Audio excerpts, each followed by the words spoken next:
मैं इस समय सुप्रीम कोर्ट में खड़ा हूं, काली कोट पहन के खड़ा हूं, इसलिए हमको लोग मुझे वकील समझेंगे। मैं हॉस्पिटल में जाके व्हाइट कोट पहन लूं तो मैं डॉक्टर जैसा दिखूंगा। मैं थाने में जाके अगर खाकी वर्दी पहन लूंगा तो मैं इंस्पेक्टर जैसा दिखूंगा।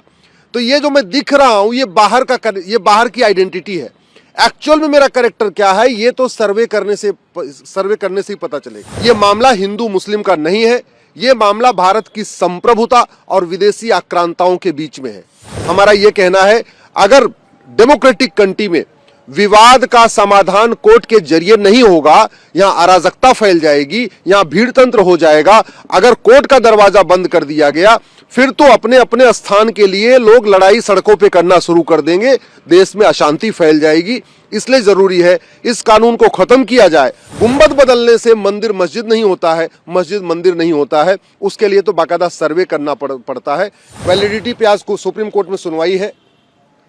बहुत सारे सांसद भी आ गए हैं सुप्रीम कोर्ट, बहुत सारे रिटायर्ड आईएएस ऑफिसर भी आ चुके हैं, दिल्ली के भूतपूर्व एलजी आ गए हैं, फॉर्मर चीफ इलेक्शन कमिश्नर आ गए हैं।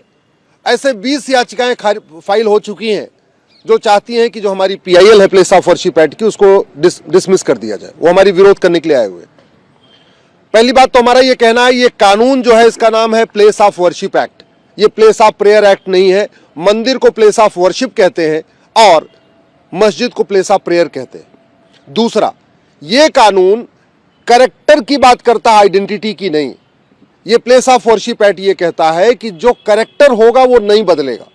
हम भी यही कह रहे हैं कि कैरेक्टर नहीं बदलना चाहिए, जो कैरेक्टर वो कंटिन्यू रहना चाहिए। लेकिन कैरेक्टर देखने से पता नहीं चलता। मैं इस समय सुप्रीम कोर्ट में खड़ा हूं, काली कोट पहन के खड़ा हूं, इसलिए हमको लोग मुझे वकील समझेंगे। मैं हॉस्पिटल में जाके व्हाइट कोट पहन लूं तो मैं डॉक्टर जैसा दिखूंगा। मैं थाने में जाके अगर खाकी वर्दी पहन लूंगा तो मैं इंस्पेक्टर जैसा दिखूंगा। तो ये जो मैं दिख रहा हूं ये बाहर की आइडेंटिटी है। एक्चुअल में मेरा कैरेक्टर क्या है ये तो सर्वे करने से ही पता चलेगा। हमारा यही कहना है कि जितने भी विवादित स्थान हैं, जिनको विदेशी आक्रांताओं ने तोड़ा है, उसका सर्वे होना चाहिए जिससे उनका कैरेक्टर पता चले। ये मामला हिंदू मुस्लिम का नहीं है, ये मामला भारत की संप्रभुता और विदेशी आक्रांताओं के बीच में है। विदेशी आक्रांता चले गए फिर उनका नामो निशान यहां नहीं होना चाहिए। जिन स्थानों का वर्णन हमारे वेदों में है, हमारे पुराणों में है, हमारे भगवत गीता में है, रामायण में है, उपनिषद में है, उन स्थानों को रिस्टोर करने का अधिकार मिलना चाहिए। और उसके लिए जरूरी है पहले सर्वे हो। कोई भी कानून लीगल रेमेडी नहीं छीनता। इवन वक्फ एक्ट में भी यह व्यवस्था दी है कि आप वक्फ बोर्ड के सामने जाओ। आर्बिट्रेशन एक्ट में कहता है पहले आर्बिट्रेशन करो, अगर फेल हो जाए तो कोर्ट जाओ। यह ऐसा कानून है, आर्बिट्रेशन की भी छूट नहीं देता, आपस में समझौता करने की भी छूट नहीं देता, कोर्ट जाने की छूट नहीं देता। कोई अलग से वक्फ बोर्ड या वक्फ ट्रिब्यूनल जैसा कोई बोर्ड नहीं बनाया कि जहां वहां जाके हम अपनी बात कह सके। तो ये कानून पूरी तरीके से राइट टू जस्टिस को रोकता है, इसलिए हमने कोर्ट में चैलेंज किया हुआ है। हमारा यह कहना है, अगर डेमोक्रेटिक कंट्री में विवाद का समाधान कोर्ट के जरिए नहीं होगा, यहां अराजकता फैल जाएगी, यहां भीड़ तंत्र हो जाएगा। अगर कोर्ट का दरवाजा बंद कर दिया गया फिर तो अपने अपने स्थान के लिए लोग लड़ाई सड़कों पे करना शुरू कर देंगे, देश में अशांति फैल जाएगी।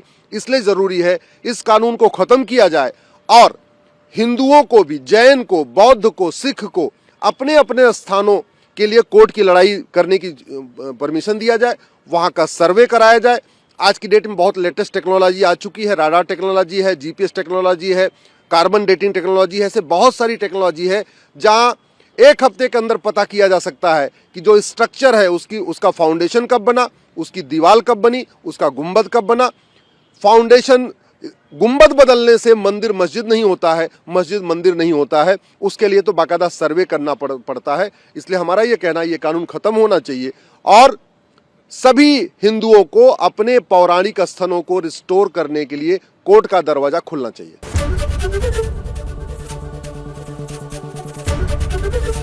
एबीपी गंगा, खबर आपकी, जुबान आपकी।